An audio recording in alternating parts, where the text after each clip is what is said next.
Okay, now I think I'm recording the lecture. So thank you very much for reminding me. So the only thing that the recording has forgotten to, what was not recorded was what is now on the screen. So basically, from the Euler Lagrange equation and from this green Lagrangian here, we have got to the Klein-Gordon equation. Right, this was for the real field. So let's just immediately look at the dimensions of this phi. So we know, as we have seen in the previous lecture, that the dimensions of L is m to the fourth. So mass to the power of 4. Of course, this is in natural units. So we are putting c and h bars equal to 1 in this case. So this is the dimension. And, and if we look into the mass term, so we have now a mass term in the Lagrangian. So I'm talking about the Lagrangian here. So we have this mass term, which is m squared phi squared.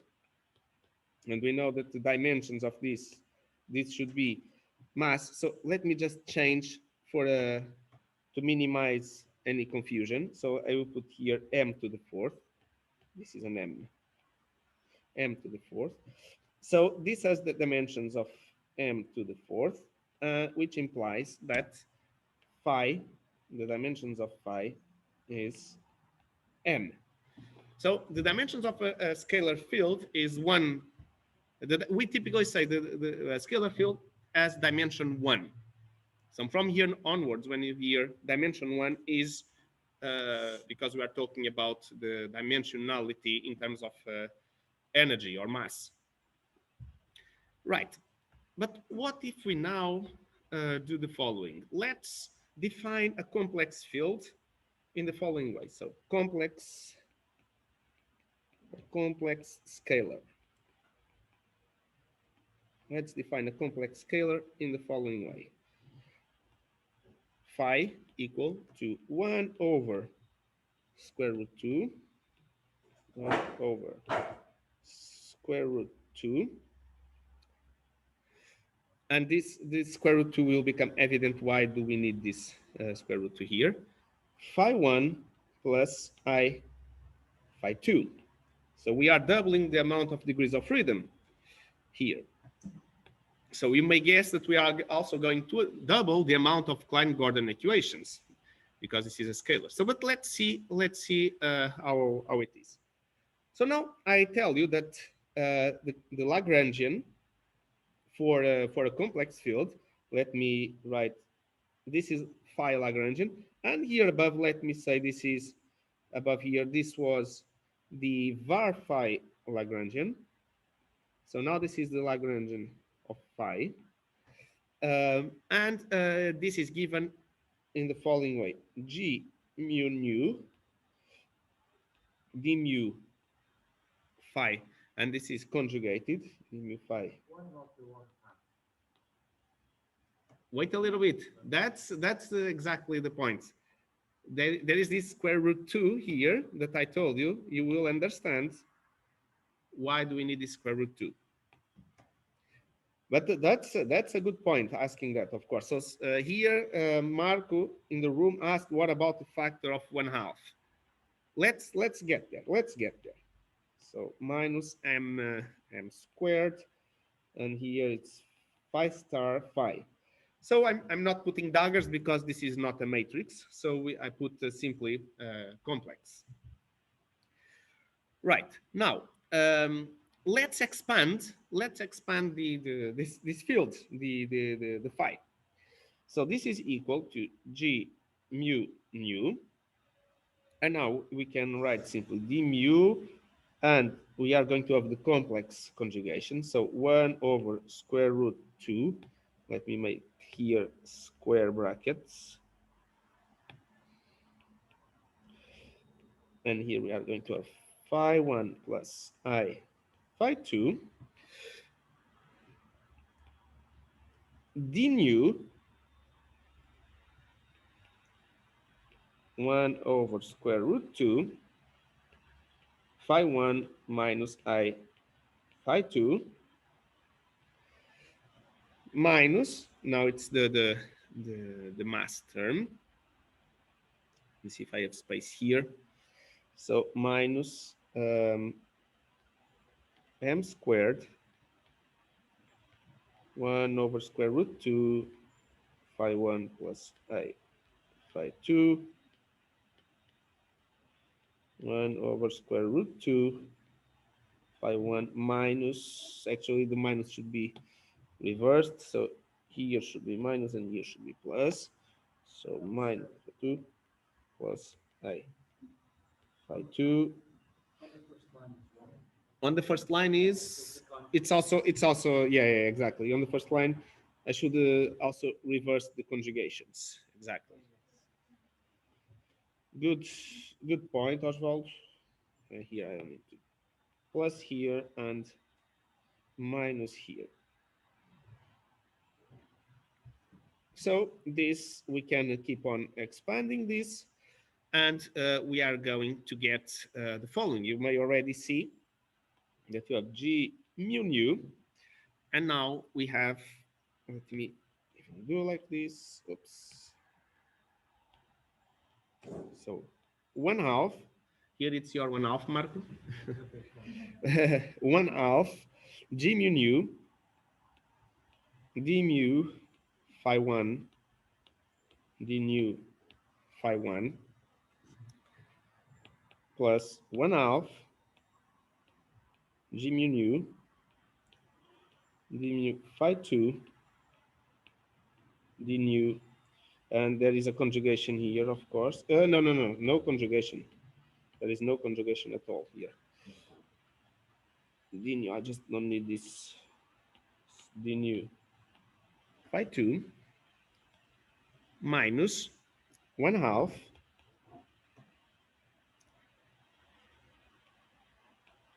m squared phi 1 squared minus 1/2 m squared phi 2 squared, and this is equal to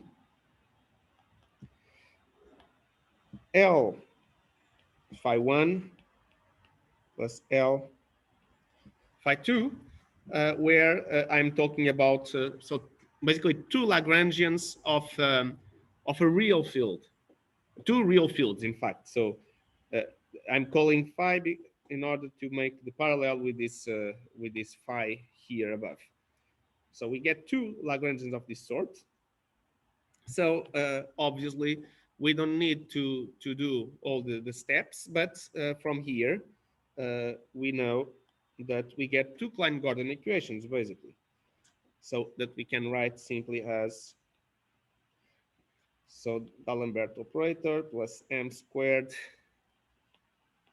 phi 1 equal to 0, and operator plus m squared phi 2 equal to 0. This is from the Euler Lagrange. You apply the Euler Lagrange equations, and you get these are the equations of motion basically.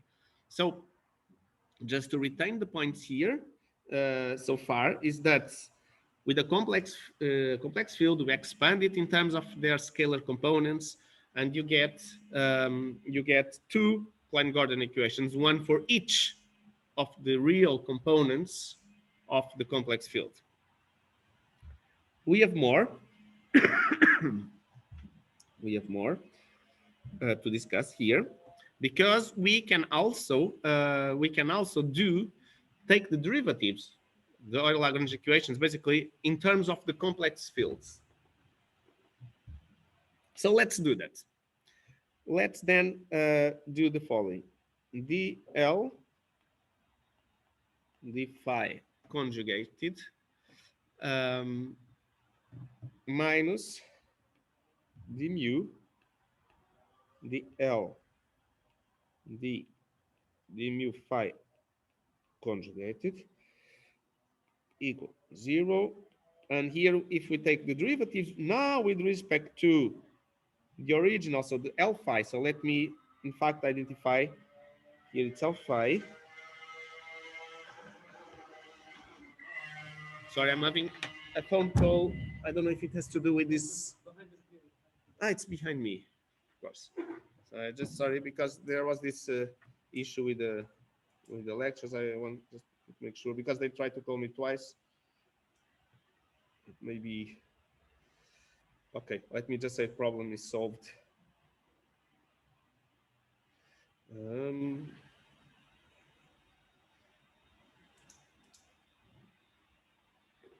okay. Sorry.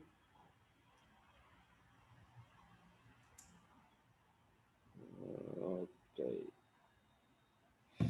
Right. So from the first one, we obtain a Klein-Gordon equation for the field itself, G mu nu d mu d nu plus m squared phi equal to 0, and from the L here, the L phi d phi minus d mu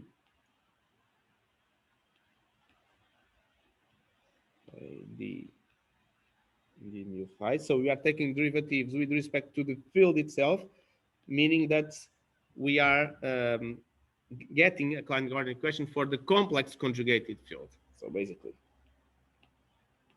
G mu nu d nu plus m squared phi star equal to 0. So you see, the degrees of freedom match here. We have always two Klein-Gordon equations here. If we expand in terms of real fields, we have one per each of the components. If we have, if we decide to describe our theory in terms of the complex field itself, we also have two Klein-Gordon equations. So this is changing the basis on how we are treating our particles, basically. Yes, but it doesn't matter. We can Yeah. use one because the other is just a conjugate. It doesn't matter, yeah. We just use one.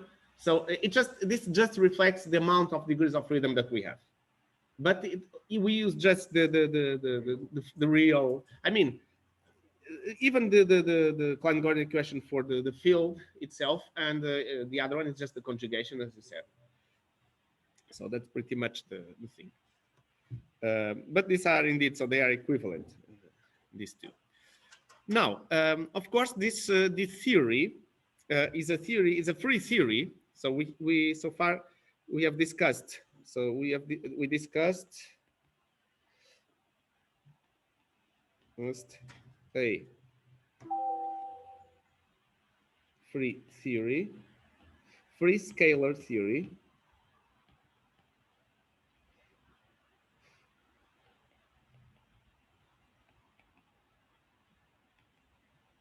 theory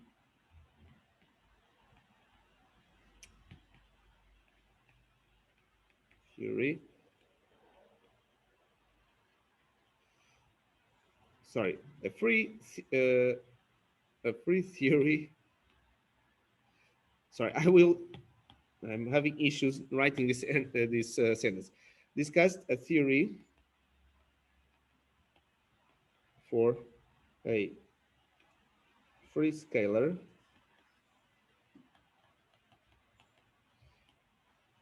with mass. So our potential here, the potential that we're talking about, we can V phi is simply m squared phi dagger phi. This is our potential, the potential of so potential, scalar potential. This is the scalar potential because we are going to use this word a lot. Scalar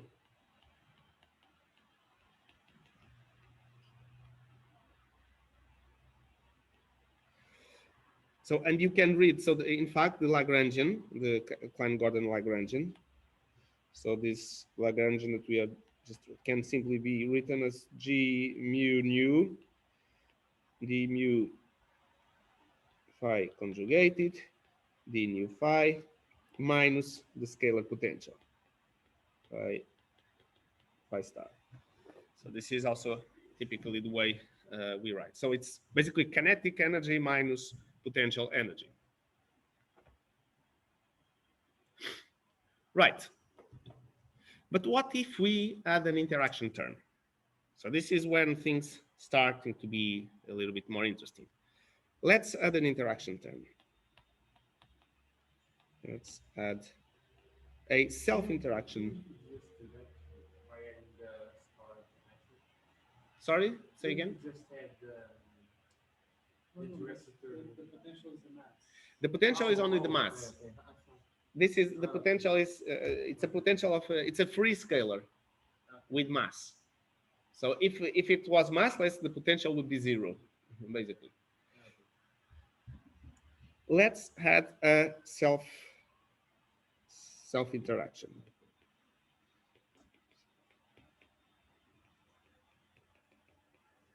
And a quartic one.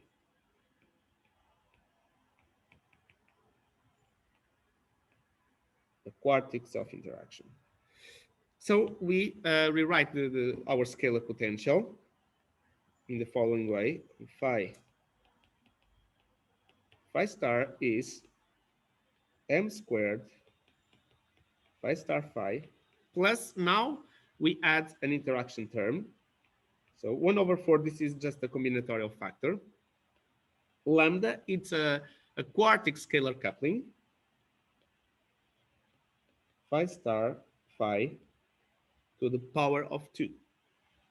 So quartic because it involves 4 scalars. Okay, one question. Why Yes. is this considered an interaction, but the mass term, which is multiplying with the fields, isn't an interaction?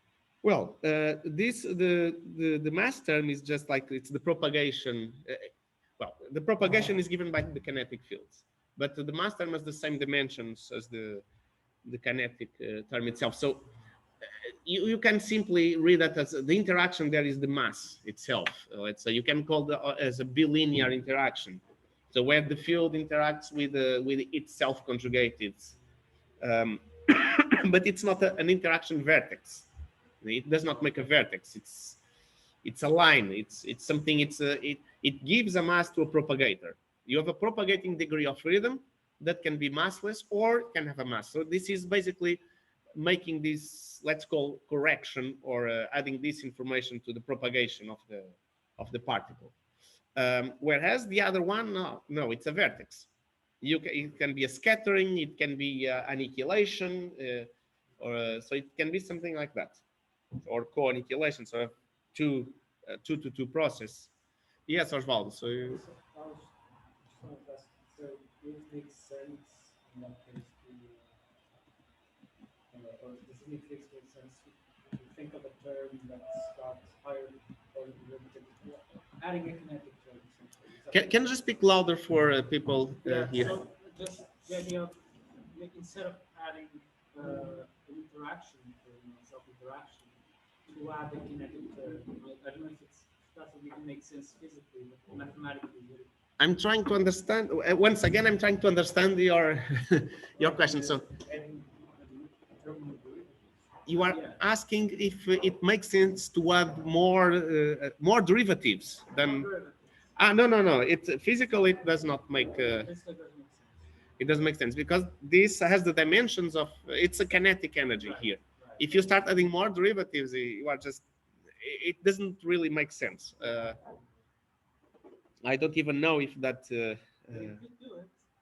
Mathematically, you can do whatever you like, but physically, this is, and here we are also kind of restricted to up to dimension 4, up to this is dimension 4, as you may already understand. Yes, but even methodically, does somehow what does come out? For example, in Feynman diagrams, if we add more derivatives, what happens? If you add more derivative, typically it's a term that is momentum dependent. So it's such that that term typically, if you are in very high energies, it will behave in a way. If you are can diverge or something like that. If you are at low energies, If you are in the approximation of zero momentum, it just goes, it just doesn't do anything. But I don't even know how to interpret a term that has higher derivatives. Actually, I'm not aware of such type of terms. With more, if in a way you can still interpret that as let's imagine that we put terms with more derivatives. You can still start having vertices and things like that, but they are all momentum dependent. And lambda, it's an interaction on its own. We know the strength of this. It ends up that this lambda on its own, it also depends on the energy. This is like the running constants. Yes, because But that's a different story. in particle physics, there's no equations with more than second order derivatives. No, that I know of. Okay, Here, so we always stop at because it's kinetic energy. The derivative terms typically are coming from this from the kinetic energy. Even in the f mu nu, it's up to order two the derivatives.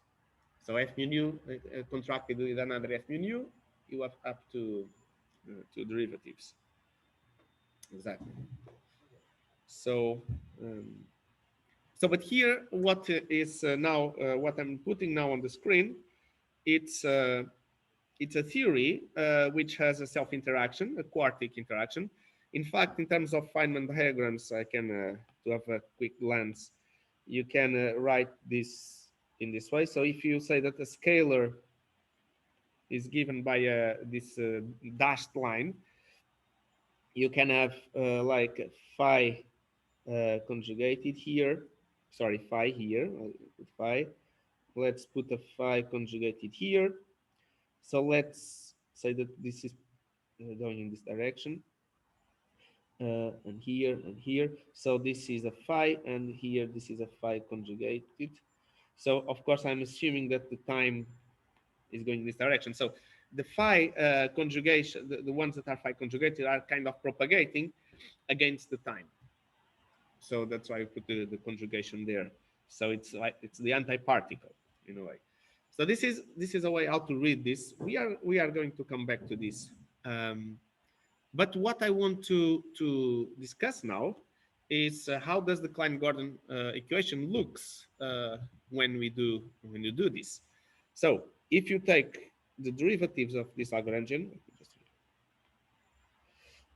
of the new Lagrangian, so dl d phi star, this is going to be equal to m squared minus 1 half lambda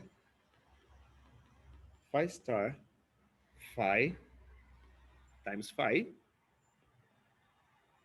And of course, there is a phi missing here. Let me, there is a phi here. And you have dl d phi equal to, and the derivative of the kinetic part is the same as before, was 1 half lambda phi star phi star. So now we can put all together, and we get the following Klein-Gordon equations. So we get g mu nu d mu phi, d mu d nu plus m squared plus lambda over 2 phi dagger phi equal to 0, and basically the conjugated one, g mu nu d nu plus m squared minus lambda over 2 phi dagger phi, oh, not dagger. Yes, in that diagram you drew previously, yes, you made a 4-point diagram. yes. Why? Why not a 2-point diagram? because this is referred to this interaction here. Oh, so we can only have a two-point diagram, for example, if this was only a purely real field. Uh, Even if it's a real How field, do I you get have this. the one that line that makes the loop? The loop, Just yeah, that. that's a different story. So You can get it from Quartic. you are, Yes. yes, This was a practical interaction. I think we discussed it a little bit. Just there was a question here about the Feynman diagram, just a curiosity question. So I will just write here basically the question. So Marco was asking about this type of was this Yes, exactly. where you have, so this is a quartic interaction here. We have Here. lengths and Yes. So but what was your question then about this? to drill. I know we have this diagram is a two-point diagram, and it comes from the same Lagrangian. Yes, exactly. And this is a correction to the propagator, basically, or to the mass itself. It can be. I'm not remembering very well. How can we can have two-point diagrams? If you zoom in on Look that point, No. Here- I know the vertex one, but for example, the professor has four initial points. Then Yeah, but this is only for this. You also have this. You have the mass and even the kinetic terms. So the kinetic terms, you have this here. So you can talk about the mass interaction. Let's say mass interaction, where you have this phi dagger phi, where you need to have this arrow this and this arrow like that. This is there, and what we are doing here, when that correction, this thing here is it correct? is a correction to the mass, for example. Sorry, this is the m should be here. This is lambda. It's a correction. Plus, This here is a correction to this with this. oh, but that diagram with the cross, are they interacting in the middle or? Yes, they are crossing in the middle. It's like here. It's like an interaction point. It's a vertex, and there is a value for this, which is the coupling one over 4 lambda. Well, I 1 over 2 lambda. There is some rules, but we are going to talk about them later on. But yes, Okay. these ones are touching here basically. Let's say it's their meeting point, essentially. Because it seems we have two particles at the beginning, whereas in the other propagators we only have one particle. Where just where describes the way that, or we can have 30 particles. If there's no interaction point, there's 30 particles that interact. Yes, but those what are third two part- particles that you are talking? You are talking about here. Here you have two particles. Is that what you are talking about? No, I understand that as a single particle propagation. Yes, it's a single particle propagating with a certain mass, and there is this correction here. But in the other case, In this case, we have two particles that will interact and scatter. yes, for example, it can be that. So basically, this one is doing this, and this one is doing that. A field one and a field two. No, because before and after the interaction, they change. They can change. Yes. Let's say. The particles are values of the field. Exactly. So it's all the same field. You just have interactions within the field. Oh, okay. So because this is, so you write this thing more like it's phi dagger phi, phi dagger phi. Effectively, you have this for, For and it can have, if you had, in general, you can have with indices here, I, J, K, L, which gives a lot of possibilities. that's probably what I'm mixing up. And then you lambda I, J, K, L. So this would be a nightmare of a model without any symmetries where you could put everything here. Oh, okay. But here we are saying this is a complex field, so it still has 2 degrees of freedom.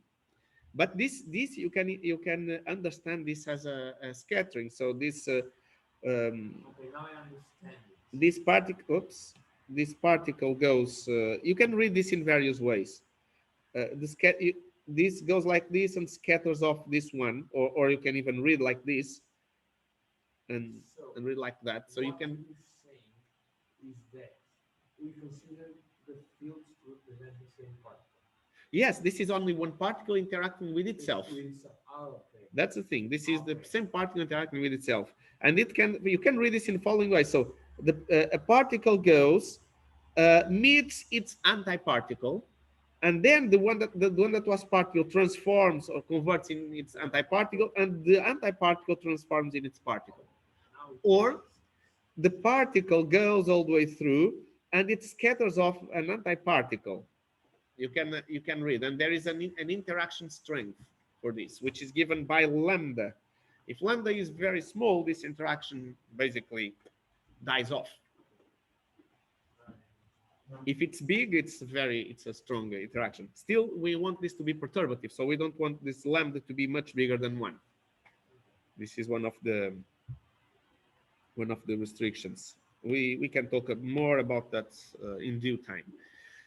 So these Klein-Gordon equations, there is an important information here. So you can rewrite them in a more familiar form, like this plus v prime prime phi equal to 0, or the conjugated one, v prime prime phi conjugated equal to 0, where we have v prime prime equal to dv d phi d2v d phi. This is basically the second derivative of the potential, and we are talking about a basis. So this is in a basis. It's called basis B, which is equal to phi tensor product with phi star. So there is no mass matrix. This is a one by one. So the second derivative has to be this. It's the d2v, d phi star. If we expand in terms of real fields, we would have a 2 by 2 matrix here. But this is the simplest way of representing it in terms of the complex fields. It's a 1 by 1 matrix. This is the second derivative, because the second derivative with respect to the field itself is simply 0. But we write the basis in this form. If you write the basis in this form, so that's why we make the statement that these extra corrections are kind of the mass. yes, and it takes the place. And here it's even more than that. Those corrections that we were talking about with that loop were quantum corrections. These corrections here are still at the classical level, and this what you see here is that this v prime prime, this has dimensions of a mass. So this has of a mass squared in this case. For example, the electron is Fermi, so in your equation is different, but the mass we put on Dirac's equation, even with Yes. the self-corrections, is it the mass of the electron we are used to, or the mass we use in electron is a corrected one? That's a good question. The mass that you put in the beginning, it depends on in which basis you are talking about. If you're already in a physical basis, that the mass that remains is already sorry, it's already the mass that comes from the full process of symmetry breaking and so on. If you are in a gauge basis, if you are talking in terms of gauge symmetries, and here it's more or less what we are doing. I say more or less because we have not yet delved into that, but this is more or less talking about a theory in its gauge basis, in its original symmetry basis, and at that level, the mass that we put in the Lagrangian is not the mass, the physical mass of the particle. And That's the same the goes for mass the of. charge- Sorry. The same goes for the charge of the electron. Yes, the charge of the electron is not. So in original, you have the hypercharge and you have the sp2 charge, and the electric charge is a combination of those two things. As you will learn in the SM2 course. Even in this course, I will next week already. You're going to see that. João, can you talk louder? Also, because I have difficulties in hearing you, and also to everyone trying to. The corrected mass is, we call it the dressed mass. There's something like. When we talk about the dressed mass, yeah, but that typically it involves when you dress a diagram a mass with but that's with quantum corrections, and it's a different story. Everyone online, are you still there? Yeah, it's just a tablet. Yes. Yeah. So, okay, so it's just the sharing that. So now it's it's not connected, the tablet. I need to connect again. The internet is good. It has battery. So I'll have to.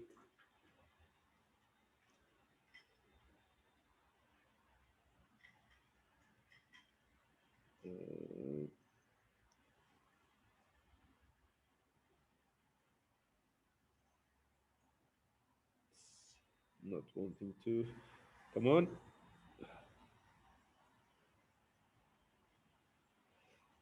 Okay, let me see if it works.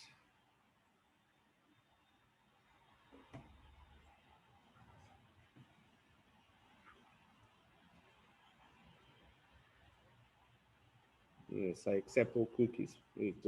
Just move on.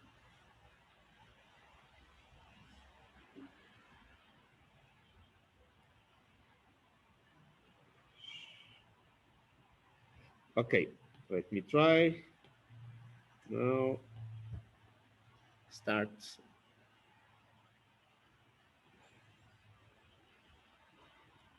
You're not seeing anything, right? I hate when these things happen. So I will basically.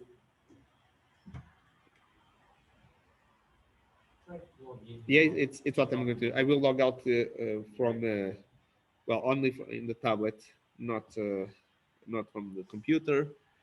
So, and I will try to log in again. So I need to copy this. So all of these things basically slow down our lecture a bit. Now, another tab.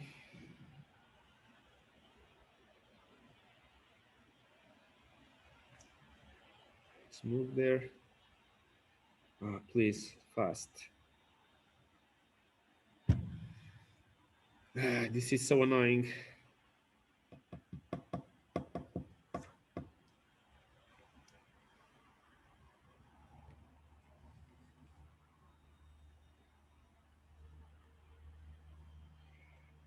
I hope it didn't. I don't know what. I don't know if the recording was wasted.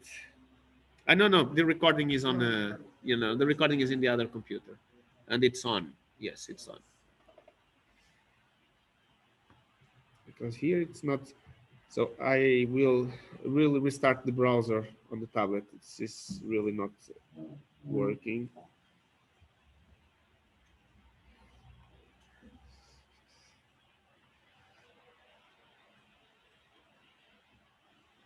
Okay.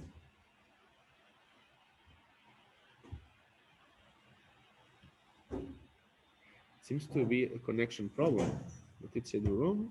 It's supposed to be working.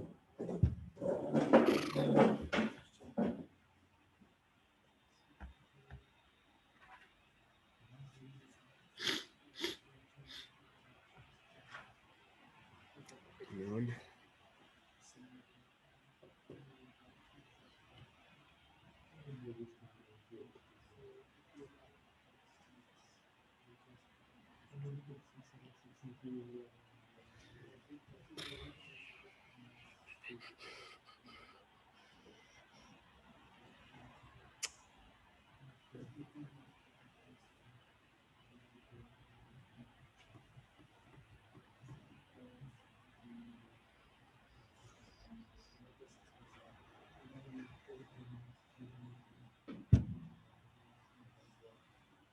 No, it's. I'm having difficulties in getting to the internet. It does not open any page at all. Are you connected? Because I am. the router is right here. So Yes, I am connected. It's EduROM, and try to turn on and turn off the Wi-Fi. this is exactly what I'm doing now. Everyone done?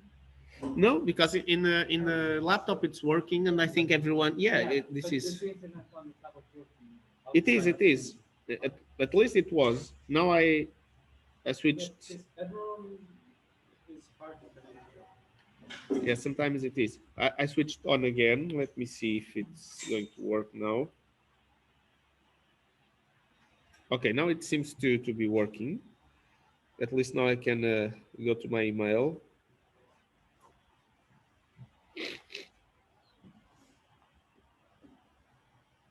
Sorry, guys, I really don't control this. This is why I really much rather prefer like be not being online. But I totally understand that you will not travel far if you can't. So that's absolutely fine.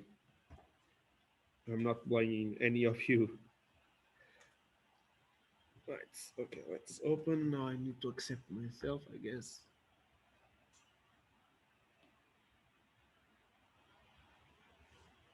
Okay. Admit. We're almost there.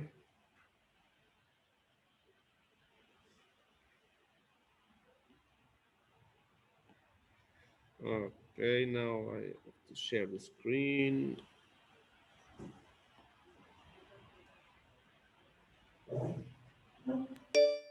Okay. So we are back. Let's hope it does not go away now. So You just need to hide those the things. So I don't want to completely hide in the sense that I want to maximize this. Let's try to see if it's like that. Yeah, because otherwise my face is not visible in the recordings, and I think it's nice to see who's talking. Basically. So to continue here, so we were talking about this second derivative, and this is an important thing. We are going to deal a lot with second derivatives of the scalar potential in various tasks. So, and in this particular case, the second derivative, this is not exactly the way we are going to be dealing with this. We are going to do it in a lot more sophisticated way later on. But at the moment, you can already see that what we are trading the mass for this v prime prime, which is in fact given by m squared plus lambda over 2. So it's what's up there, phi star phi. So this is like a modification to the mass. Our discussion here was along this line. So we had a self-interaction term, and it modifies the mass. But of course, here we are assuming something. We are assuming that the field values do not vanish. And that typically what happens when a field has a VEV, so vacuum expectation value. And if the field values in the minimum of this potential is 0, of course, this is going to be simply v prime prime equal to mass squared. But in general, for unspecified field values, this is a modification to the mass. And you are starting to see how interaction with scalar particles, and this is scalar with itself, but how can it affect the mass? Okay, but we are assuming that these fields, that we can have a field that is 0 at some point. The field it depends on the minimum. So because our theory is described in the minimum of the potential. Here we are going to work a lot with this potential, and are going to see that this is not exactly how it looks like. But the only thing here that I say is that we are not assuming anything about the potential in terms of, we are not studying the stability of this potential, and we are not assuming anything about the field values. Okay. So Here, general. this is only general without assuming any of that. It's just to say that there will happen something when we start having these self-interactions and things, and the mass is not going to be exactly the m squared thing. It's neither completely correct to say that the physical mass is going to be this, nor saying that we simply put the fields to 0 and that's it. The correct thing is you have to minimize the theory, finding what are the minimization conditions, and then replace the minimization conditions in the second derivatives, and then yes, you need to rotate all your fields to that basis, the basis where things are minimized, and assess what are the physical masses, the actual masses. That's what we're going to be soon. But today, this is only to see that there is an interaction that changes a little bit the thing. And if we are not specifying where we are in the potential, this is how our Klein-Gordon equation would look like, and how the mass term would be modified. So let's turn to the Dirac Lagrangian now.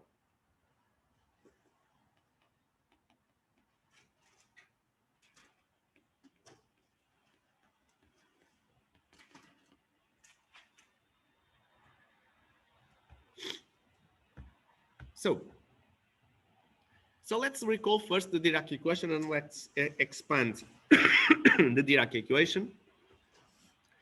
So the Dirac equation, as we have seen before, it was I gamma nu minus m psi equal to 0. Of course, this is again of a free theory, Dirac Lagrangian, and we are going first to study like a free theory.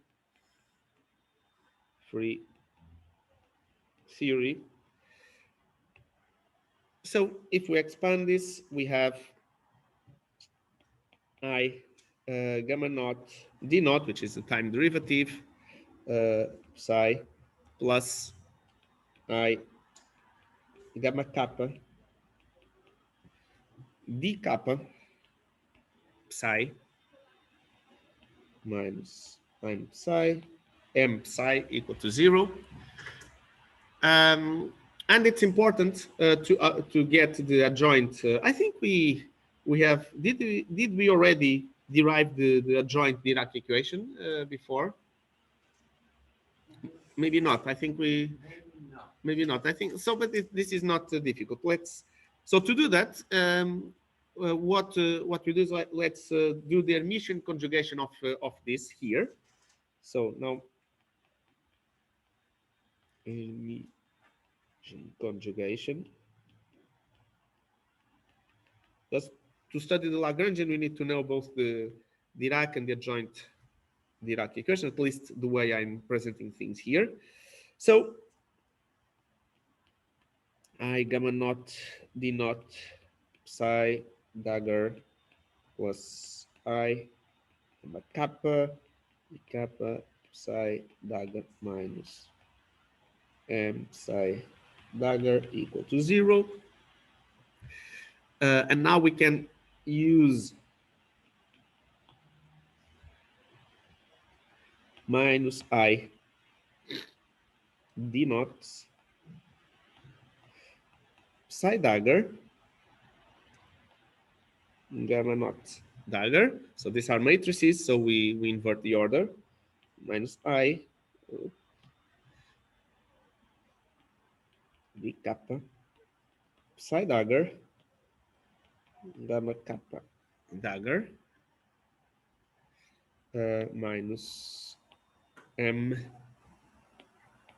psi dagger equal to 0. So these are spinors, so we write already in terms of daggers here. And it gives, because we know that gamma naught dagger equal to gamma naught, and we know that gamma I dagger equal to minus gamma I.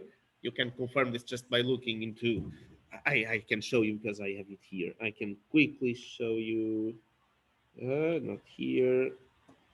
So where is lecture? Did I write the previous lecture? I think I did.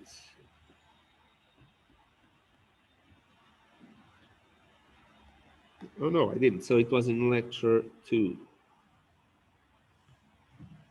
Ah, there you go. So this is in the poly-Dirac representation, but it's the same in any representation. So you see gamma naught dagger is simply gamma naught, but gamma I dagger, so this comes here and this goes there, so it's minus gamma I. This was just to convince the the most skeptical of you. Um, and using this, we get the following: minus I d naught psi dagger gamma naught plus I d kappa exactly psi dagger gamma kappa minus m psi dagger. And now we can multiply on the right side. So multiply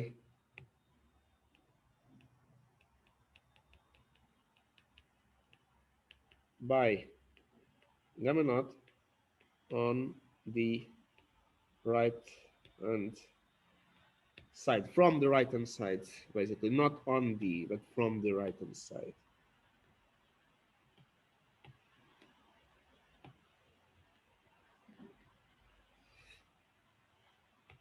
And this is also equal to 0. So we get minus I d naught psi dagger gamma naught, and I d kappa psi dagger gamma kappa gamma naught minus m psi dagger gamma naught equal to 0. And now let's commute. Let's use the fact that this here equals to minus gamma naught gamma kappa, because we have, recall that we had the following. We had that gamma nu equals to 2g mu nu, which means that gamma naught gamma kappa equal to minus gamma kappa gamma naught. So g mu and u are different, so it's 0. It anti-commutes, so you have the minus sign when you commute one with the other. So let's use this and let's define a new field, and also define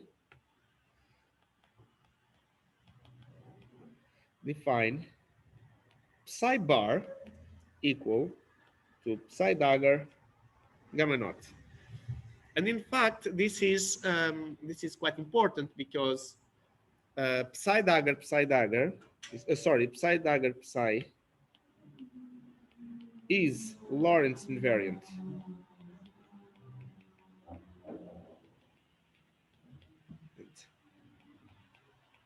while psi dagger psi is not. This is going to be, that it will be something along these lines to the next take-home exercise to prove this, as kind of a research thing for you to go into books and to see how to show this. It's not very complicated. I will formulate that maybe for next week. I will formulate that as the previous ones, with a few other things, not a lot more in principle, but a few other things to consolidate the knowledge that is supposed to have here. Right. So having done so, we can write Dirac equation in the following way. So we go up here, we see, okay, I don't have space to see and to write, so I need to take it from there. So I d naught psi bar gamma naught. So this is the first one. So you are basically contracting this to make psi bar plus I d kappa psi bar gamma kappa. So we have basically commuted this one, and there is a minus here. There is a minus that will put that minus into a plus sign, plus m m psi bar.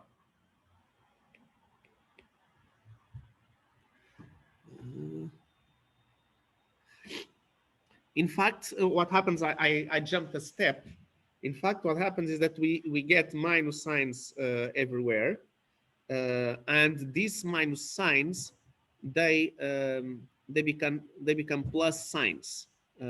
Yeah, exactly. So there is a step here. There is a misleading step here. Let me just correct the signs in this step here. Let me confirm. So this is minus d naught gamma naught gamma naught plus gamma. Exactly, here it would be a plus. Here it would be a plus minus m, and then we get a minus sign, but we get minus signs everywhere, and then we can simply eliminate the minus sign, and it becomes a plus sign. So all of this to say that, and now you see also that d naught is applying on psi bar, and d kappa is also applying. I mean, is acting on. When I say applying, it's acting on. So d naught and d kappa is acting on psi bar, but psi bar has to be on the left side of the gamma matrices. So you rewrite the Dirac equation with a bar here, I, and now d mu, and an arrow on top saying that it's acting. So the derivative is acting on the to the left side. Gamma mu plus m equal to 0. So this is the adjoint Dirac equation.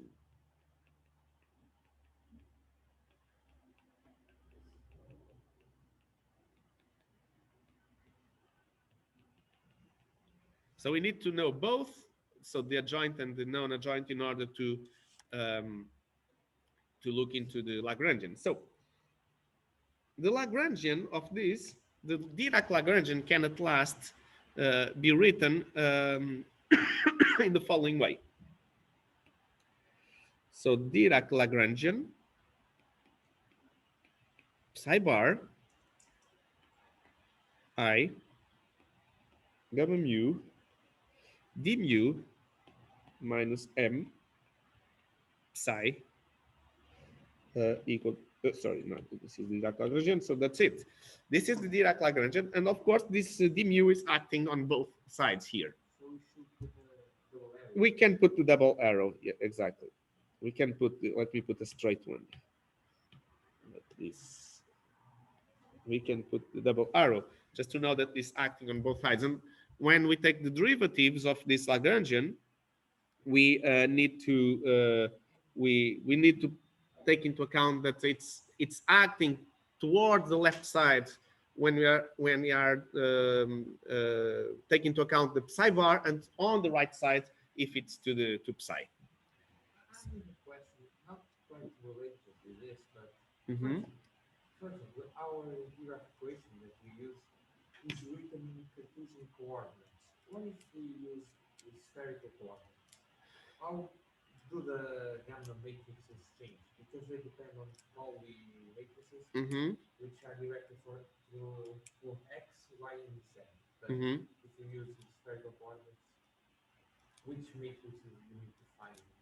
Whatever. If you want to change the coordinates, so that's I don't know if that is useful for any by any means, but I know that. if you want to write the Dirac equation or this sort of things in spherical coordinates or something like that, you need to change the basis and rotate everything to that basis. So is it going to be simpler? Do we gain anything But from if there? you use these, the gamma matrices to define them, then will be Let's say, a if lot of sums involved the in this. thing is, if you are in a curved, I imagine if you are in a curved space-time.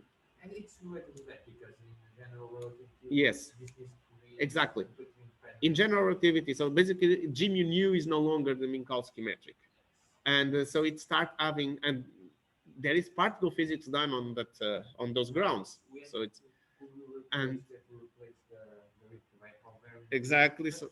How would work with the gamma matrices? Well, the gamma matrices are acting on the spin space. It's not the space-time. Yes, but the problem they are composed by the Pauli matrices, correct? Mm-hmm. And the Pauli matrices we define them one on the x, on the y. Yes, yes. But The these thing is, if you inflated variables. if you change the, you can try to redefine that in terms of spherical coordinates. It's, I don't see anything wrong with that. I just thought It's just that someone did it in paper or I'm not aware of anyone doing that. I've never seen that anywhere, and I never had the need even of that. But for if you are in a curved space time, well, we need to distinguish between between flat and what is flat and curved, and also what are space-time coordinates and what are internal symmetries. Spin is a space-time sorry, symmetry, but it's like it's not the space, it's not. not the three-dimensional space Yeah. itself, but it's a space-time symmetry. That's true. So being a space-time symmetry, it there may be some effect if you are in a curved space-time. Of course, I'm just not aware of the details of that and how will it be affected and what is the best way of representing the things. I assume that this is the simplest and most convenient way of representing the things, but in a curved space-time, maybe other ways are.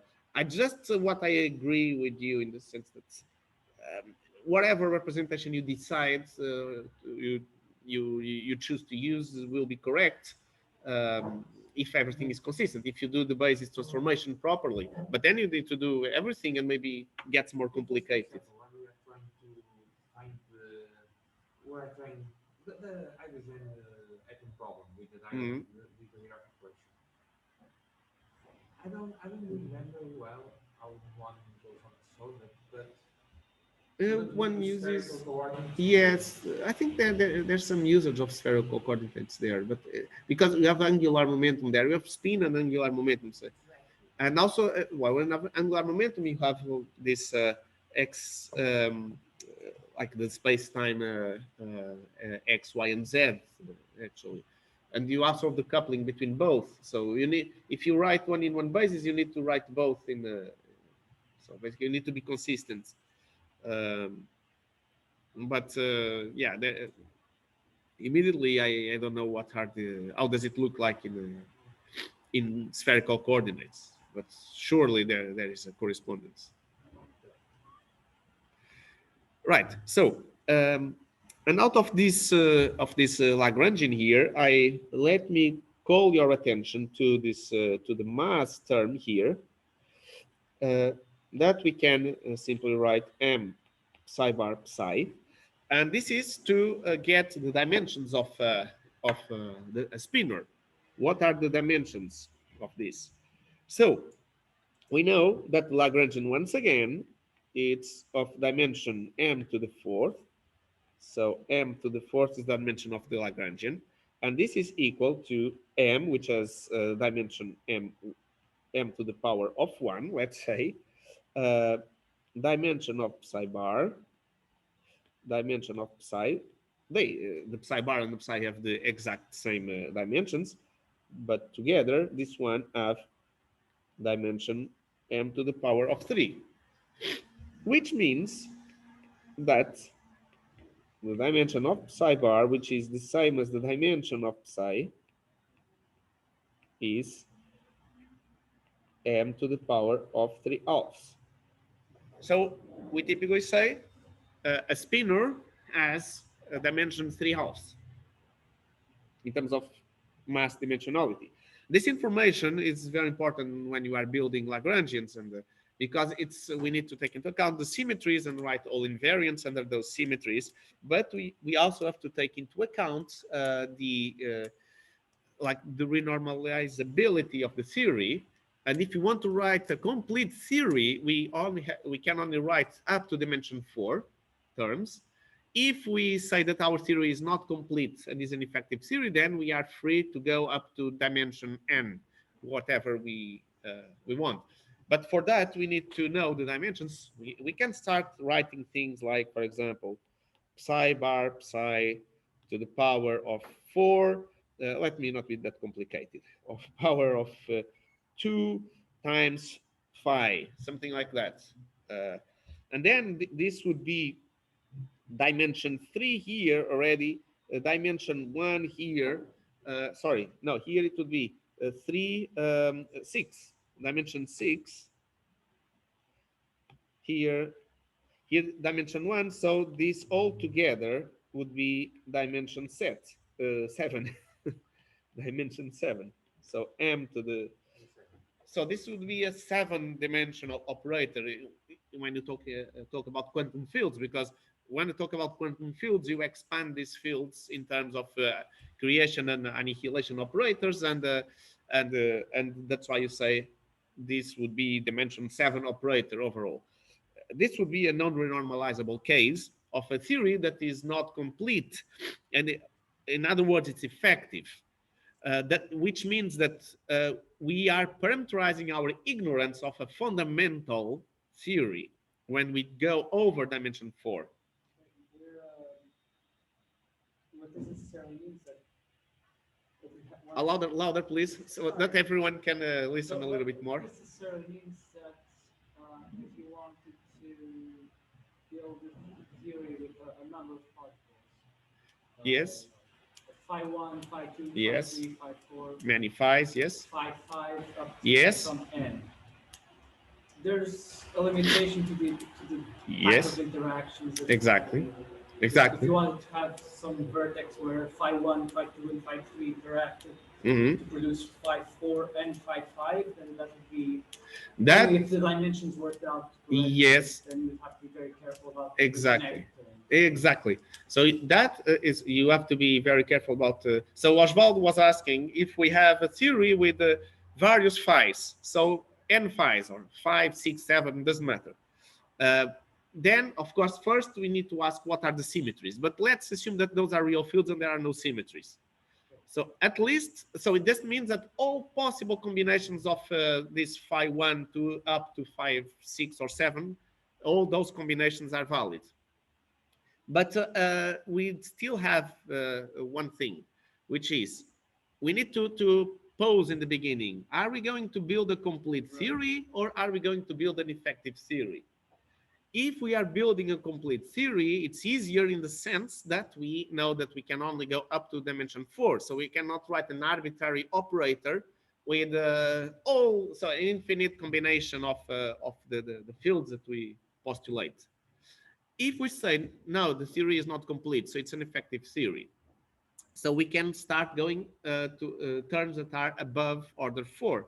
So we can have 5 fields, 6 fields, 7 fields, 8 fields, and so on.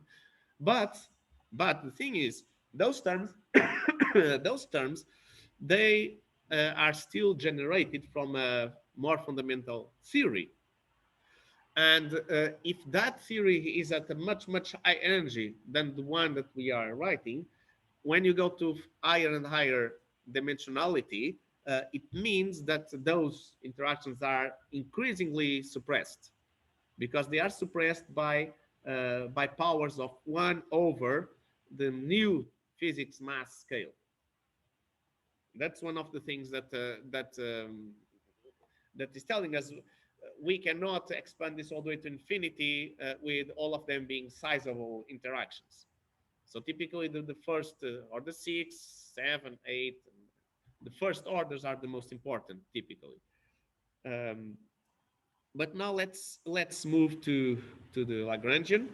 So now if we have if you take the derivatives of this Dirac Lagrangian here, and let me actually copy the Dirac Lagrangian here.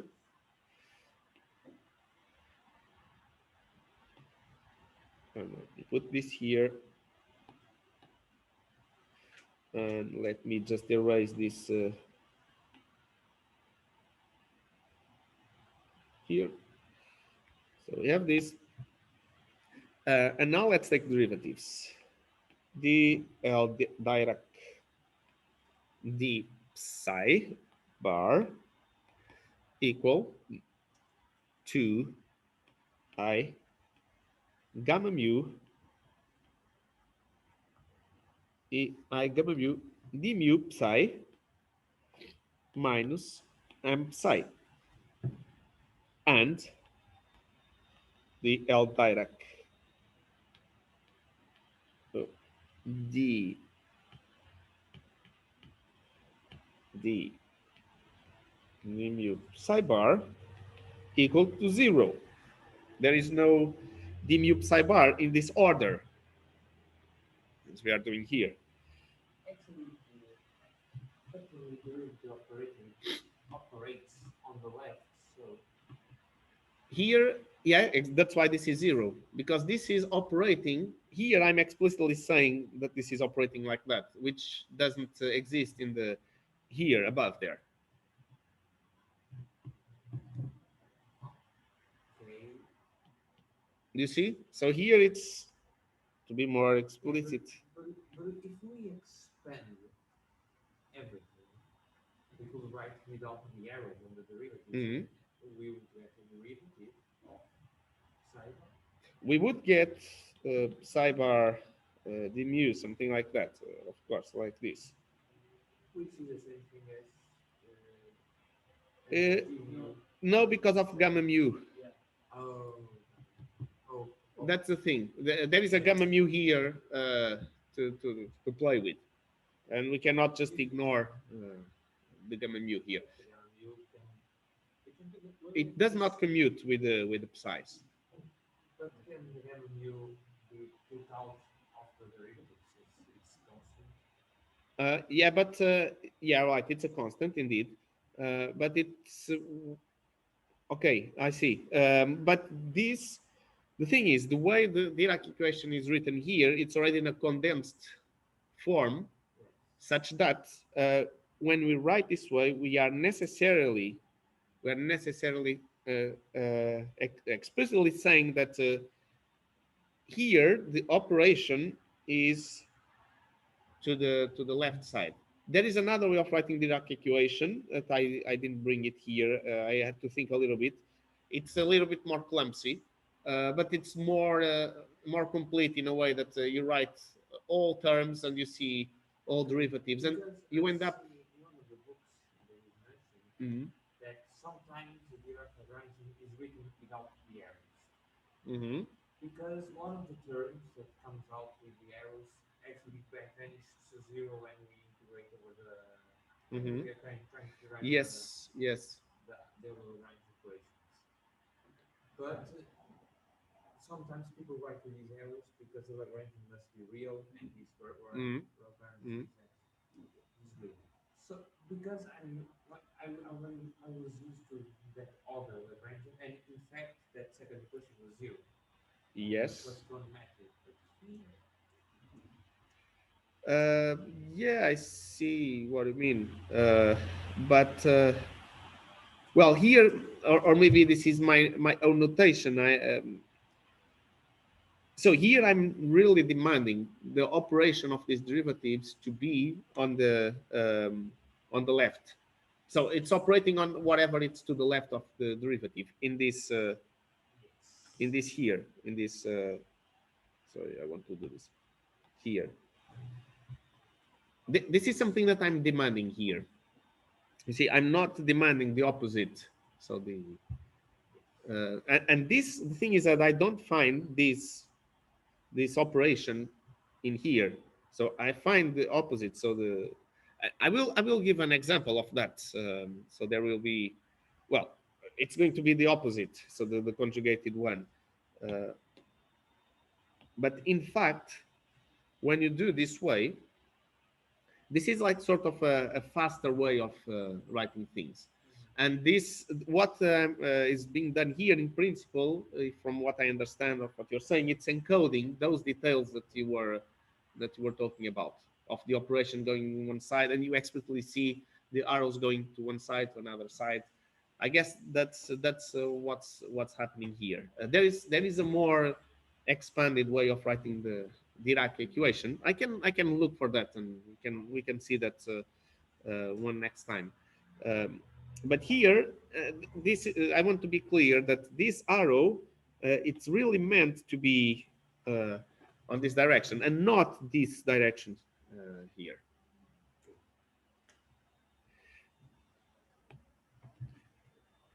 So, and from here, what we get, let me see if I, yes. So from here, uh, We just apply Euler Lagrange equations, the Euler Lagrange equations, and we get simply I gamma mu d mu psi. In fact, I will remove psi. It's immediately from the first equations equal to 0. So this is taken immediately from here. And you can do the derivatives on the conjugated ones. dl Dirac, not the conjugated, but the field itself. Oh, what's happening with my pen now? It's with battery. I just need to tell the tablet that I'm using the pen. Okay. Okay, it's back. DL the psi, so DL the psi, you look here, and DL the psi, it's only one. It's minus. It's basically psi bar m, but here you can easily commute. So this is minus m psi bar. With the mass, you never have any trouble in commuting things. Now the LD, the d mu psi, and once again, I'm demanding this direction here. It's equal to I gamma mu psi. In fact, psi bar gamma mu. So once again, using the Euler Lagrange equations, we get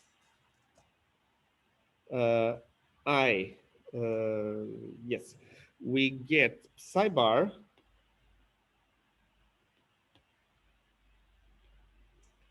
I d mu, and now the derivative must be applying on the psi bar d mu gamma mu plus m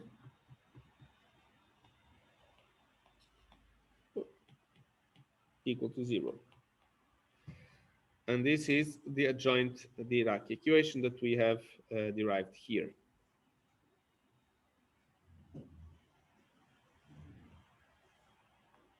Right, because so we are taking derivative with respect to derivative that goes on the other direction, so we are left with derivative that goes towards the this is a bit confusing, I know. It's but this, I think this is the price to pay for this condensed way of writing Dirac equation.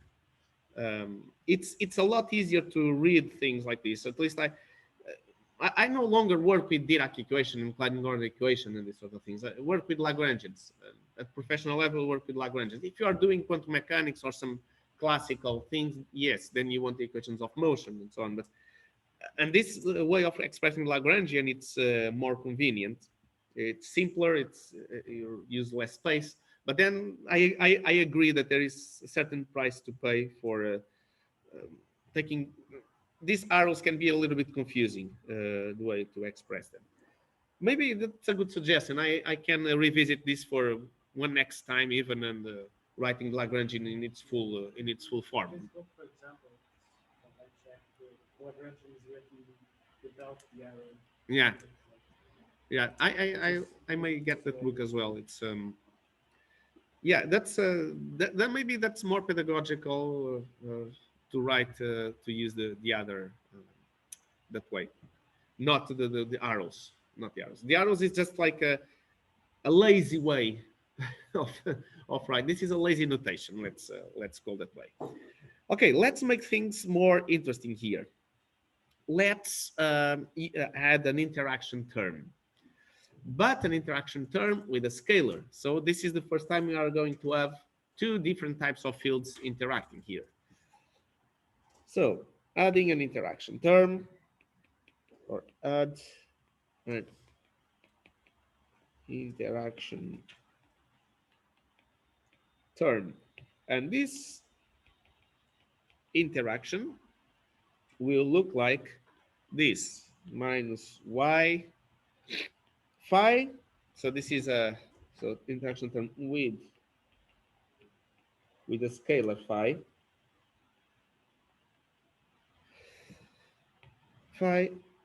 psi bar psi. This is yet another term that will follow us a lot.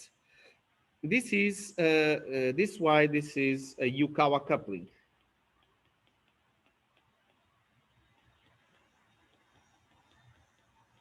This is a Yukawa type interaction, basically a Yukawa term. We And had some in the previous example. We had one fourth. Why aren't we put the mhm, numerical fraction instead? because here we don't have any combinatorics here. In the previous one, Okay, because we could yes, commute, exactly. In the like previous two one, fields, yeah. but here But here we have just three like different fields, let's say. yeah. We have phi, we have phi psi bar and psi, and in fact here phi, the way I'm writing this is a scalar. Sorry, this is a, of course it's a scalar, but it's real, uh, because otherwise I would have to add a complex conjugation if this was a complex scale. So let's just assume that phi is real.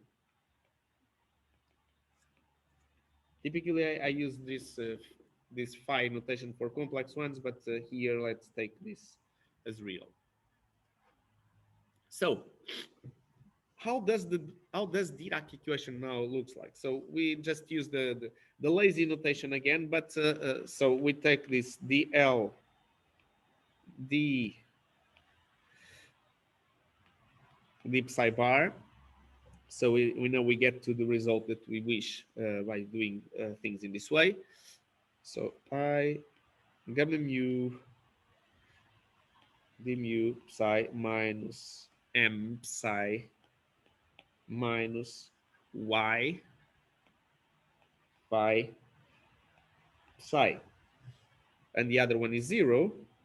So this means using the Euler Lagrange equation that our Dirac equation will look like I gamma mu d mu minus m minus y phi, not Wi-Fi of internet, but Wi-Fi psi equal to 0, and we can rewrite this as I gamma mu d mu minus big M psi equal to 0, where our big M is a redefinition of the mass, is M plus Y phi. Once again, we are not saying anything about the field values. So in this case, in this particular case, about the field, the values of phi. This is simply a classical field. Actually, this matters if you are working in a thermal field theory. Typically, with thermal corrections, the classical values of the fields matter, and this type of equations need to be written because when you excite thermally a field, it acquires like the minimum changes, and it can acquire values that are non-vanishing. Um, but here we are not saying anything about the potential nor the values of the field. This is simply a classical field, and with this very initial let's say look at the problem, we you see once again that this Yukawa interaction modifies the mass.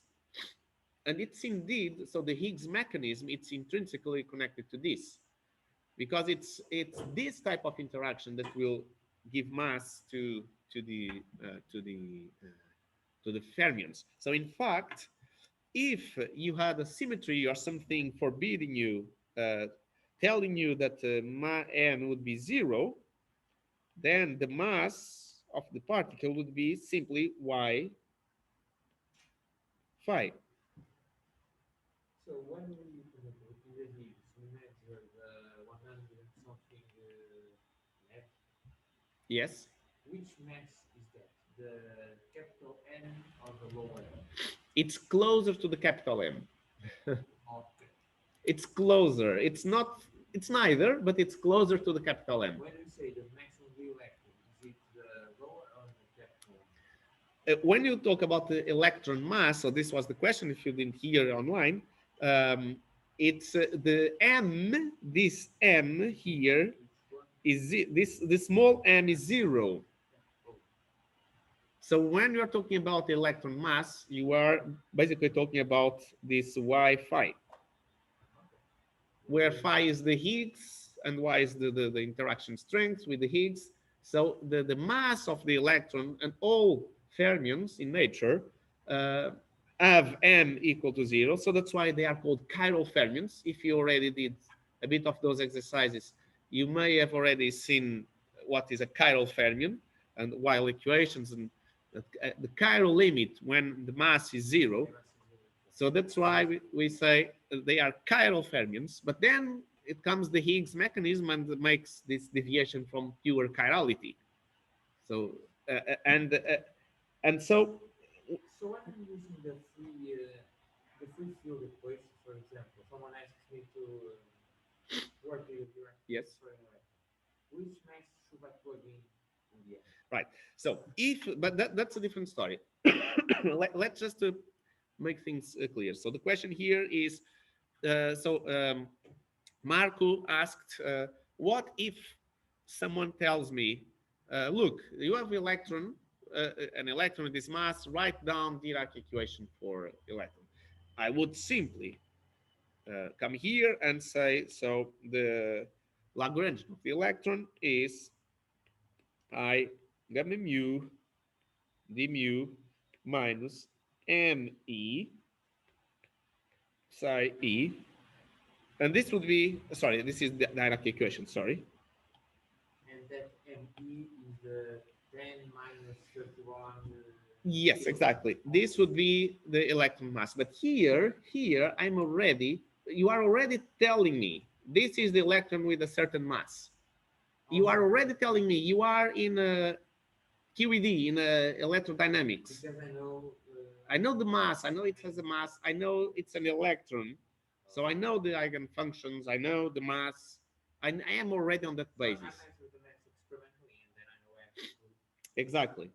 When you measure experimentally, you are in this basis. But if I was doing the work from the ground up, exactly. Well, zero, If you exactly precisely, if you want to understand where is this ME coming from, then you go one level up and you go to the gauge theory itself, the original gauge theory, and you will first of all realize that you cannot write a mass term for the electron. The electron or any other fermion, the masses are forced to be 0. So this is what this is what the thing that why people say that the Higgs gives mass to the particle. Yes. Because is this interaction? Precisely. It's this type of interaction. That's why I discussed this small piece of information here. Because this is the interaction that will give mass to all fermions. Okay, so this is And the ME, then, in that case, will be Y, a certain YE, and basically an expectation value of phi, so the vacuum expectation value, with some factors here, 1 over square root 2, but that doesn't matter for now. Say again, sorry? include them in Y. Yeah, you can absorb it, but the expectation value, in fact, contains that information. But since we are working in terms of classical fields, it's absolutely fine to just write phi in this way. The expectation value of a quantum field is a classical field. So it's actually it's classical expectation value that you can say that the VEV is the classical value of the quantum field. Right. Even classically, Yes. We can find out these things. This kind of thing, this couplings with a classical scalar field, which can give mass to fermions, even without going into quantum mechanics. Yes. Okay. We can do that. All of this can be done classically. We can understand. We can give mass to the fermions classically. And this is the aim of these two modules, is indeed to only use classical field theory to see how mass is and how everything is arranged. Then what quantum fields do is that they make corrections. They have some effect. They will do something that will have a certain importance depending on the energy regimes and so on. But classically, you understand the mechanism, and that's the main point. Right. So let's move to. We are going a little bit slower than on top of the, but that's fine. We need to have these discussions.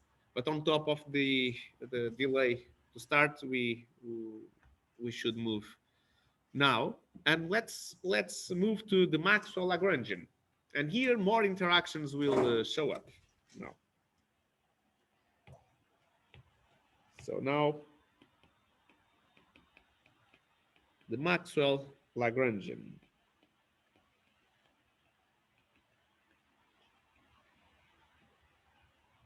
In fact, you will see that everything is connected.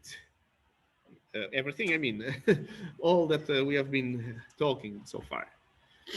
So we have already introduced a free scalar, a free massive scalar, which had a potential that was m squared phi dagger phi. We have introduced a self-interaction, scalar self-interaction, lambda to the power of 2. We have also used a free massive fermion with mass m psi bar psi, and also an interaction, Yukawa interaction.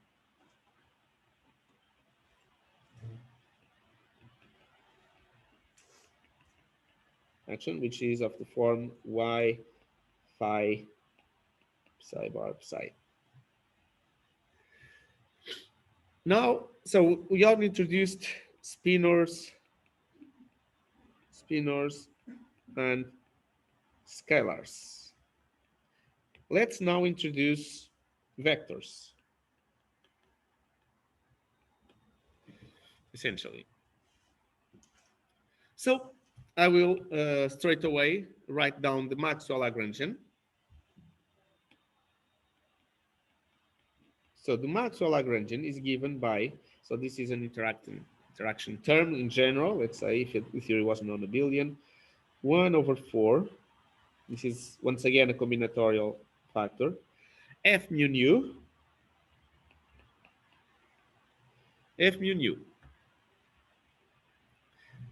And the equations of motion.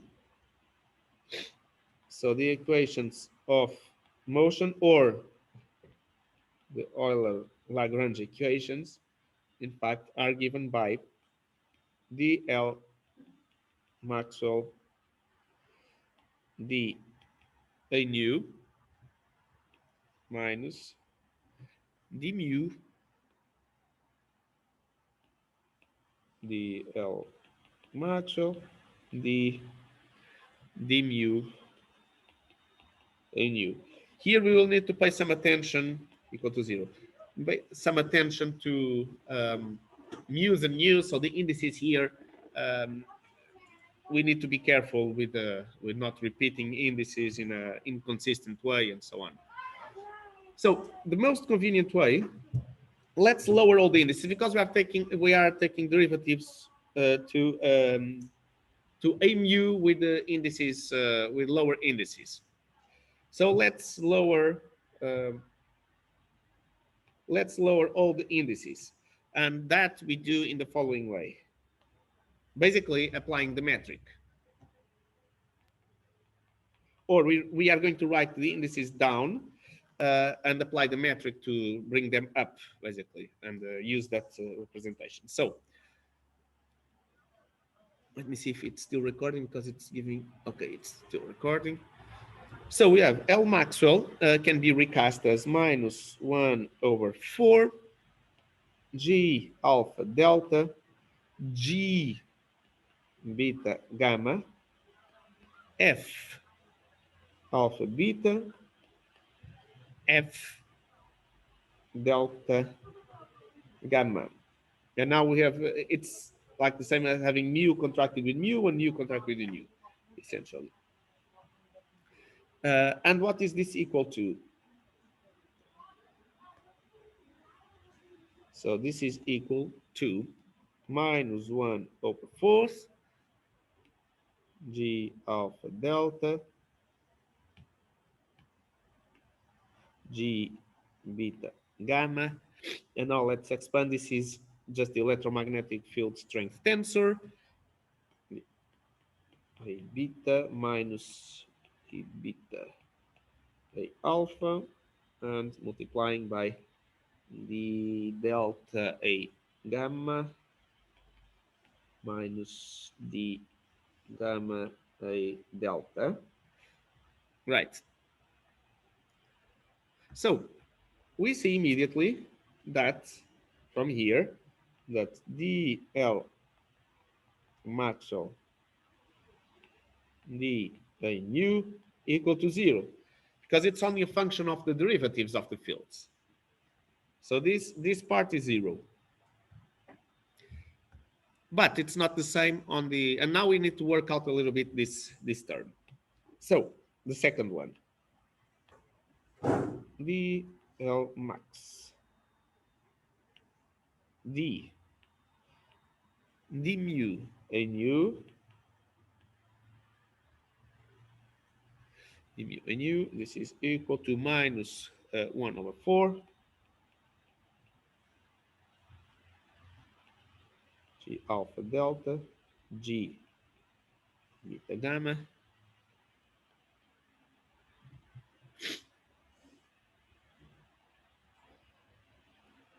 and now df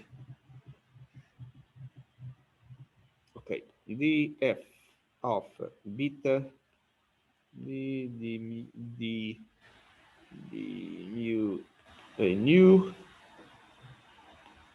f delta gamma plus f alpha beta, now the derivatives here, d f delta gamma d mu a nu. So the indices are not repeated here, so we are being consistent so far.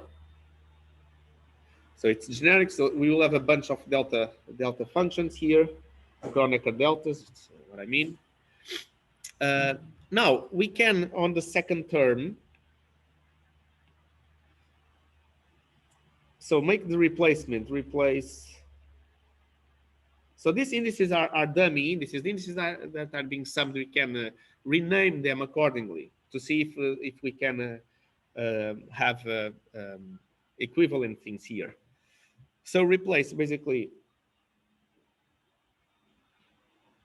alpha to delta and beta with gamma on the second term.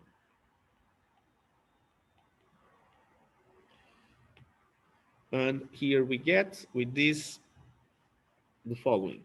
Let me copy the thing. Maybe it's faster if I copy.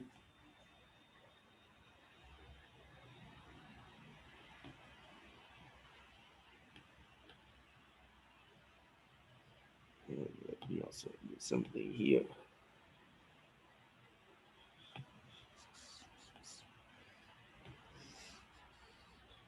Okay. Sorry? I wish I could do that. Yes, you can just, at least the information keeps here, you can just copy the next, the most relevant line. This is just to put the steps on the screen, basically. That's the idea. Maybe you can also start bringing tablets and and copy this tablet. I know already some students that even at the undergraduate level, they bring tablets to lectures and they just copy things on tablets, which is actually it's in a way, it's sustainable in the sense of not wasting paper. I don't know if Oh, the, the tablet the batteries, the tablet is also not completely green, but But I I know tried for, writing on one. but I think It's quite fragmented. yeah, it is.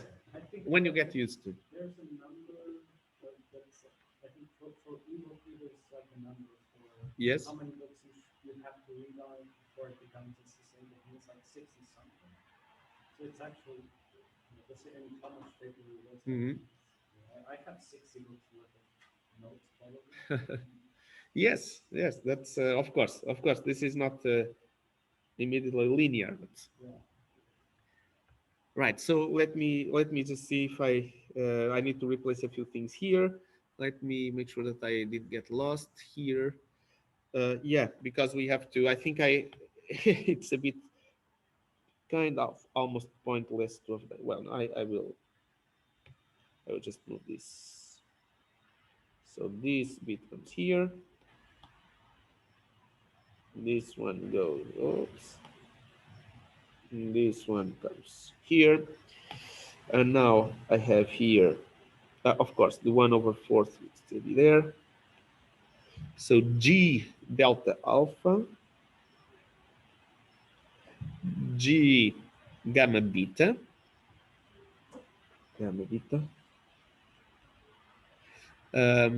F delta gamma, F delta gamma, and here it's going to be F alpha beta. Yeah, exactly, F alpha beta, and the derivative is the same, and we can put this here.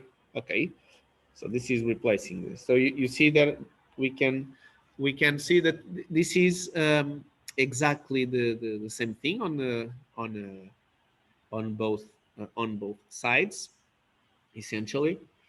So this is equal to minus 1/2 uh, G alpha delta G beta gamma df of beta d mu of nu f delta gamma. So make sure that I don't lose any index. Right, now let's express the derivatives explicitly. And this is going to be, so minus 1 of g alpha delta g beta gamma. And so now it's a big, it's better like this one. So d alpha, wait, beta, d mu a nu minus d beta a alpha d mu a nu f delta gamma. Now I can put here some colors just to identify things. So this alpha and this mu, this beta, this nu, and the same on the other one, minus 1 half g alpha delta g beta gamma. And now we are going to have a few Kronecker deltas here. This is going to be delta alpha mu. So the derivatives, the lower index, so the lower indices in the derivative, it's actually upper index. It's a tensor with upper index. Let's say it's, I think you already know that. Delta nu beta. Now let me put the colors here. So these were the red ones, and these are the green ones, just to help you follow the thing. And now the same here. So delta Kronecker mu beta, delta Kronecker nu alpha. I, I personally find it quite fun working with these indices. It's very easy to make mistakes, but it's quite. I like the fun of doing this. So minus 1/2 um, g. Now let's apply this on the g's. So 1/2. This is going to be g. So alpha goes to mu. So mu delta exactly. G and beta goes to nu gamma minus g um, alpha goes to nu delta g beta is going to be mu gamma. So this is it, f delta gamma. And now let's apply the metric to the f delta gamma, and this is going to be minus 1/2 f. So delta gamma, you are going to put delta up in mu, gamma up in nu minus, and on the other one, f. So delta goes to nu, gamma goes to mu, and you know this is anti-symmetric. So this is simply 2 times, this is 2 times f mu nu. Therefore, this is going to be minus f mu nu. So this is quite a complicated, not complicated, but a uh, long equation for a simple result. Um, so we get at last, and now I will use this tablet functionality once again. Let's just apply this, take this. Remember that the derivative with respect to the field itself was 0 here. So what we have is going to be 0 minus d mu minus f mu nu, sorry, f mu nu equal to 0. So we get at last something that is very familiar to us already, d mu f mu nu equal to 0. And this is our Ampere Gauss law, exactly. The second pair of Maxwell equations, exactly. Gauss law with no sources, in the absence of sources. So with no sources. And what about the other pair of Maxwell equations? Basically, the Faraday Gauss law. That's a lot simpler than what you might imagine, and it's valid for even with the when you have sources. So we just recall that the dual. So for the second pair, for the other pair, or for the Faraday Gauss law, do the following. The dual F mu nu equal to epsilon mu nu alpha beta mu nu alpha beta f alpha beta. And this is going to be a very, very, very simple argument here. So this means that f mu nu dual equal to epsilon mu nu alpha beta. And now we simply have because now we have d mu, this is the law exactly, the d mu d alpha a beta minus d beta a alpha equals to epsilon mu nu alpha beta. I'm separating the indices a bit more, you will understand why. D mu d alpha a beta minus epsilon mu nu mu nu alpha beta, the same, yes. D mu d mu d beta a alpha. And now you certainly know this notation. For example, this tensor epsilon is antisymmetric in all its indices. So in this particular mu and alpha, so it's antisymmetric under interchange of mu and alpha. But here, the derivatives, this is symmetric, and it's the same on the other side. So we have like anti-symmetry in all the indices. In fact, I can just put in all of them. But here, once again, it's symmetric in interchange of mu and beta.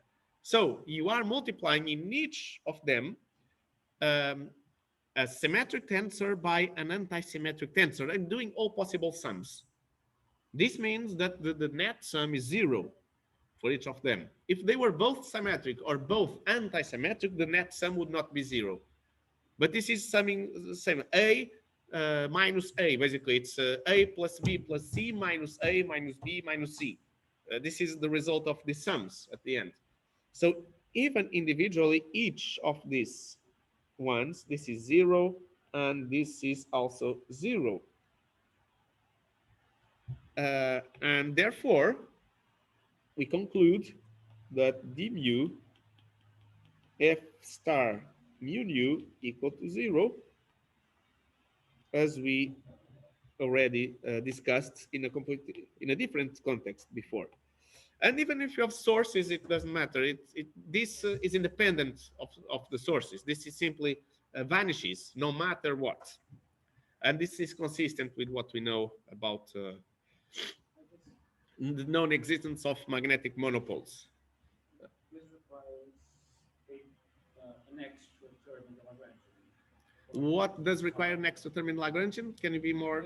So if you wanted to unify it, you would need an F star term. Yes. Then things change. Of course, yes. If you have magnetic monopoles, you need to consider an F star in the Lagrangian, exactly, or something along those lines. But definitely F star is to be there, exactly. So, and if we had, we will stop just before the Noether theorem, which I was planning. If you had another hour, but I will not. I think all of us are getting tired. We have those bonus 3 hours to compensate, I would say.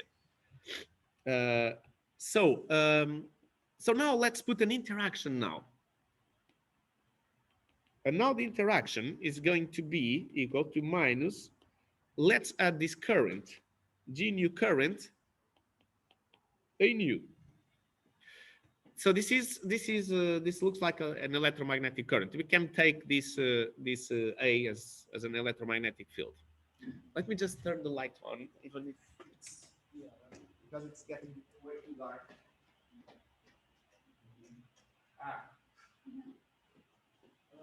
Maybe the lights next to the board. You want the lights next to the board on or off? Off. It flashes it. Let me see. Yeah, Let me just see if there's another. no. No. It gives us a direct light. Okay. Yeah, I needed some light. But right. So we have this. Now we have a source. This interaction term, and of course, if you have magnetic monopoles, you may also have some interaction term like this. That's it's an interesting thing to think about, but there is a lot of literature with that. So let's take now we take the derivative with respect to the fields. It's no longer vanishing. So once again, now we have dl interaction. It's in fact is the derivative with respect to the full Lagrangian, the Maxwell Lagrangian, plus interacting term, but we are single out the interacting term here, and this is now minus J nu. And applying the Lagrange equation, because we still have that the L and L max d. Sorry, What's happening? Has dimensions of n cubed. Sorry. The dimensions of J is n cubed. Dimensions of J. Yes, it is. It's m cubed. So the dimensions of A is 1, like scalar. I didn't discuss that, but the A have the same dimension as scalars. Um, so this was the same. Let me just take the what was here. DL. Okay, of course. This no. DL max. Okay, yeah, exactly. This minus F nu. So here minus F nu. Now, then this means that applying the Euler Lagrange equations, of course, we are defining. Let just me write that we are defining. The derivative. Oh, Okay. Never mind. it's all here. Okay. You have yes. Let me just say that this is L max plus L int, and I'm only here. Here, of course, let me then be more to avoid any confusion. Here, I'm not going to write on. I write L dot. It's the same, but you see what I mean. Because we are taking derivative to the full Lagrangian, but only part of it will be non-vanishing. But this is what is meant essentially. So now using the Euler Lagrange equation, which is dl dot d a nu minus d mu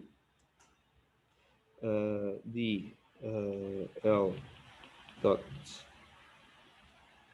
d mu a nu equal to 0 implies that it's just putting this together. So d mu f nu equal to plus, because it's on the other side, j nu. So let me just highlight each of the parts. This one is this one here, and this one here is this one here, so that the signs are understood. This is just to show that we have obtained once again. This is the Ampere Gauss law in the presence of sources. Presence of sources. And what are those sources?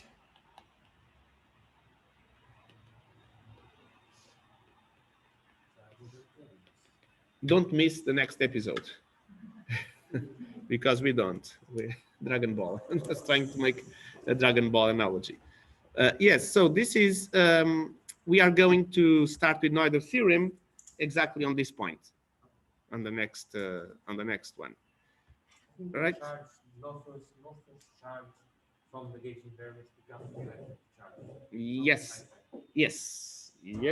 but we are going to see that properly. But you are going to learn, if you haven't yet, that a charge is any conserved quantity. A momentum is a charge. Linear momentum is a charge. Angular momentum is a charge. Electric charge is a charge. Isospin is a charge. Color is a charge, and so on. So, but we are going to make that. We are going to write that in a in a formal way, and we will understand why we call charges to all of the things. Right, guys. Let's finish today. We will have to catch up And yeah, so thank you very much, and thank you very much for everyone online. Do you have any questions online? No questions. So see you next Thursday. Next Thursday, yes, Thursday at 10 in the morning, again in the normal room, I guess. Yeah, I think it's the quantum. It's the other one. It's the cold one, the cold room. Okay, let me stop. Stop record.